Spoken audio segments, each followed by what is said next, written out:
Tony Robbins has this quote, and it's something like, other people have been successful before you, so if you figure out what they did and you do it too, you'll be successful. And I want to talk about that. I really believe that's true. I think that, it's like baking a cake. I use this analogy a lot with my clients.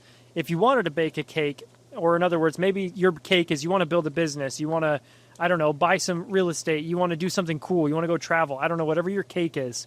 If you wanted to bake a cake, would you just go into a kitchen and start combining random ingredients and using random objects and tools and hopefully know how to use the oven and all this other shit? No. You'd probably think, hey, what if I Google a recipe real quick? Okay, there's this woman online. She's baked cakes for a living. She's got this recipe. Awesome. It's going to take me 45 minutes to get this thing whipped together. And then you just start following the instructions. And is it going to be perfect? No, you're not a baker yet. But guess what? You can bake a pretty good cake if you just follow the directions. You just follow the recipe. And I think that business and life and all these other arenas are no different. There are other people out there that have baked a shit ton of cakes, and they've made all the mistakes already. They've burned the cakes. They've burned down the house trying to bake a cake. And all you need to do is just go find their recipe and follow it.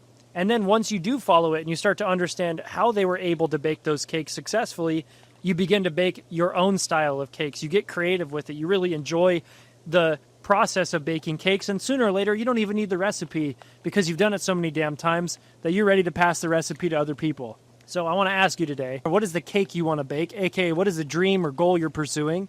And number two, who has the recipe? Go answer that question. You'll be 90% of the way there. You'll be baking great cakes as soon as you find that recipe. Good luck, my friend.